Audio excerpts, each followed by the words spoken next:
Gracias por continuar con nosotros y esta mañana le doy la bienvenida en el estudio de CIPSE Noticias más temprano al médico psiquiatra Lauro Suárez para platicar sobre el síndrome del cuidador. Gracias por acompañarnos.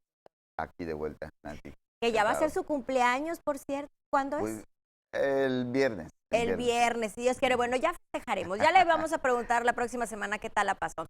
Doctor, Muy vamos bien. a hablar de este tema que de verdad es tan importante y a veces no se toca tanto como debería, el síndrome del cuidador. Sí, bueno, no se toca mucho porque realmente se ha investigado un poco más acerca de esto más recientemente y también pues a raíz de que pues quizás ya se fueron tocando también más temas de conciencia social, ¿no? O Ujú. sea, hablando un poquito más acerca de lo que sufren las personas que están cerca de un paciente, Ok. cerca de un enfermo, ¿no?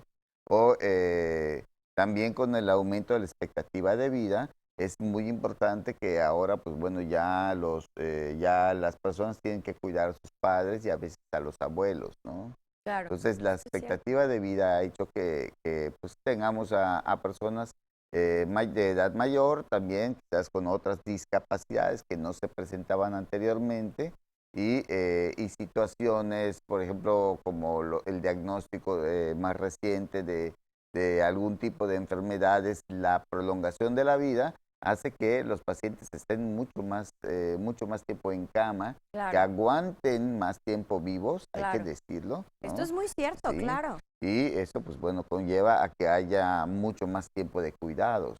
Ok, para empezar, ¿qué es el síndrome del cuidador?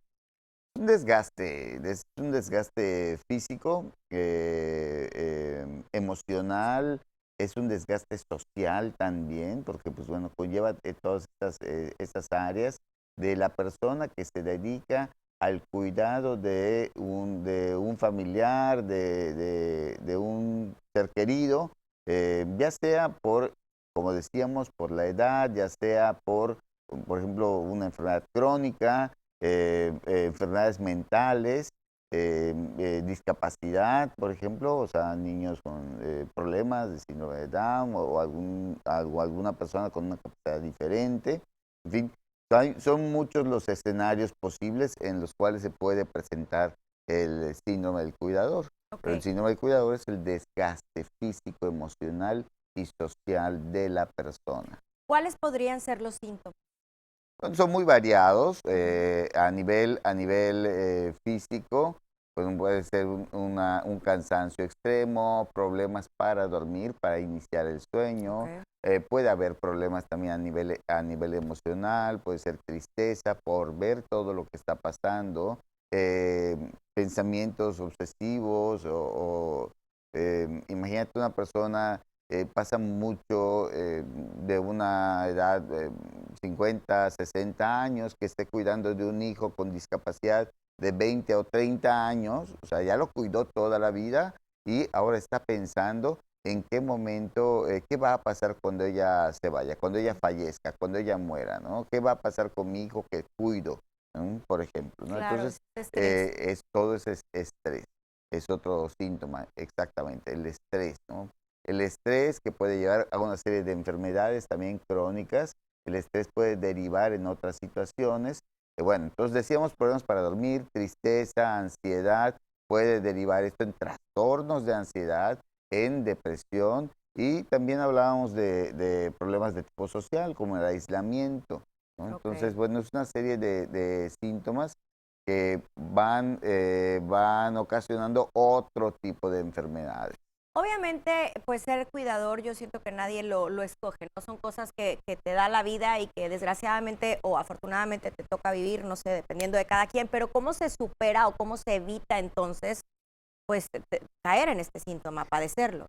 Bueno, sí, fíjate que buscando un poco más de información acerca de qué hacer para no caer en, hay que ser proactivos, hay que tratar de hacer situaciones, cosas, actividades que nos eviten caer en eso. Ok. ¿M? Entonces, bueno, si es inevitable la situación de cuidar un familiar, bueno, hay que buscar también espacios, poner límites, también aprender a decir no.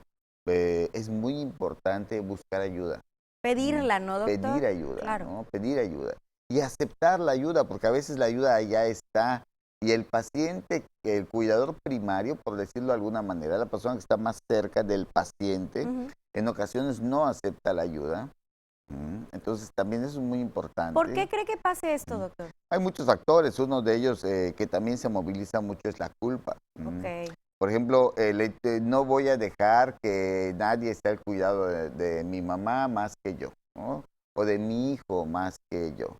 O de un paciente que estuvo hospitalizado con una cirugía, por decir, un paciente con cáncer que tiene una cirugía y que necesita cuidados, y es mi marido, mi esposa, y no quiero que nadie más lo atienda, ¿no? claro. Entonces se dan muchos fenómenos a nivel social, familiar, y la culpa es un punto esencial, porque depende del tiempo en el que esté el cuidador activo. El tiempo que esté el cuidador activo significa también desgaste, ¿no? Claro. Significa también esa dificultad de socializar con otras personas y de involucrarte en un mundo que se llama enfermedad, la que tú quieras. Este mundo implica también una dificultades emocionales del paciente y también cambios como irritabilidad, enojo, cambios de humor del paciente y del cuidador. Claro. Entonces, hablaba de la culpa porque incluso el poder aclarar las cosas con el paciente es importantísimo. Sientes culpa de dedicar tiempo para ti y te quedas con el paciente, y Ujú. te quedas cuidando, sigues cuidando. Sientes culpa que alguien más intervenga. Sientes culpa de decirle a la persona no o de poner límites. Sientes culpa de enojarte con el paciente. En fin, la culpa se mueve de una forma espectacular en este tipo en el síndrome del cuidador y bueno, es uno de los factores que también contribuye a la depresión. Claro, se habla que, bueno, lo que leí, doctor, Sí. que dígame si estoy mal o bien, que entre un 40 y un 70% es el nivel de depresión que sufren estas personas y es muchísimo. Es muy alto porque además recordemos que hay muchos otros factores, ¿no? Claro. Pero un factor importante en la depresión es lo que llamamos los detonantes, ¿no? Y el detonante es muy fuerte y sobre todo la cronicidad o el tiempo que le lleva, que nos lleva el cuidado del paciente. Maravilloso cuando se trata de enfermedades que se resuelven, Claro. como quizás algún tipo de cáncer o cuando alguien tiene una fractura, ¿no? Y que está acostado durante 6 Pero se semanas, cura. pero se Ujú. cura y, ¿no? Y bueno, tienes esperanzas, es muy diferente. Las enfermedades crónicas, las discapacidades van generando una carga emocional que también es difícil de aceptar, ¿no?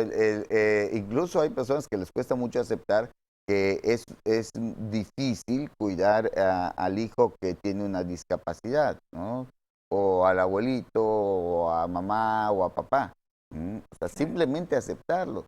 Entonces, menos van a aceptar, van a reconocer que necesitan ayuda y a aceptar una ayuda, ¿no? Ya identifiqué que tengo este síndrome. ¿Cuál es el siguiente paso? Bueno, hay varias cosas que se pueden hacer. Hace un momento creo que no te contesté adecuadamente, entonces le di la vuelta al tema. No, me refiero más, Pero hay doctor. varias cosas. No, Ajá, sí, sí hay sí, varias cosas. Entre ellas el poder involucrar a otras personas, decíamos, sí, ¿no? Compartir tus experiencias, hablar con otras personas, hablar de lo que sientes con otras personas. Estoy hablando de otras personas, conocidos, amigos, familiares, poder compartir las experiencias también para otras personas que están en situaciones similares. Entonces, claro. ayudas, sirves de apoyo y eso te hace menos pesada la carga. Y otra circunstancia, como siempre decimos, buscar al profesional, ¿no? Si estás Eso. sintiendo el Ajá. desgaste emocional, si estás sintiendo el desgaste físico, si te das cuenta que ya estás teniendo poca tolerancia con tu paciente, poca tolerancia con la gente que quieres, bueno, pues hay que buscar ayuda con un Con un profesional, médico. con un médico, un psicólogo. En su caso, que es psiquiatra, doctor, ¿podrían acudir con usted y existe como un tratamiento? ¿Se puede medicar a esta persona y puede ayudar? El tratamiento, sí, sí se puede. El tratamiento va en relación a la carga emocional o al momento en el que podamos detectar el síndrome del cuidador. Siento que es importante tocarlo porque habrá personas quizá que nos están escuchando, nos están Ajá, viendo sí. y que se sienten identificados con este tema y pues decirles que hay una esperanza, que tienen que acudir con un profesional también, ¿no? Totalmente, pero reconocer, identificar que existe esto. Bueno, el síndrome del cuidador significa también, como dijimos, cansancio, significa problemas para dormir, insomnio, ansiedad, tristeza, llantos, sentimientos de culpa, pensamientos anticipatorios, catastróficos. Significa muchas cosas que quizás ya sean la expresión de una depresión, de ansiedad. Claro. Entonces hay que dar tratamiento, ya sea psicológico, ya sea medicamentos, o sea, con medicamentos. En fin, también hay tratamiento social, ¿no? O sea, definitivamente, ¿qué puede hacer la persona? Buscar salir y no aislarse, ¿no? Buscar Claro. salir con familiares, pedir ayuda, como decíamos, es fundamental. Pues sí, a veces Atenderse, queremos doctor. estar lo Claro. más que se pueda y atenderse definitivamente. Claro, pues doctor, ya se nos terminó el tiempo. ¿Algo más que quiera agregar? Rapidito. Bueno, que estamos hablando acerca de esto porque hemos hablado anteriormente del cáncer, la salud mental, porque hemos hablado de temas relacionados con estos, ¿no? Ok. Y si no se quieren perder la secuencia, pues que nos vean y nos escuchen cada miércoles. Claro que sí, lo vamos a estar esperando con mucho gusto la próxima semana. ¿En dónde lo podemos encontrar? El 99 92 28 88 81. Perfecto. Pues muchísimas gracias, doctor. Que tenga muy feliz cumpleaños y ya nos platica cómo estuvo el festejo la Muchas próxima gracias, semana. Nancy. ¿Le Claro que parece? sí. Ya les platicaré. Muchas gracias. Nosotros vámonos al corte comercial. Regresamos con más aquí en CIPSE Noticias más temprano.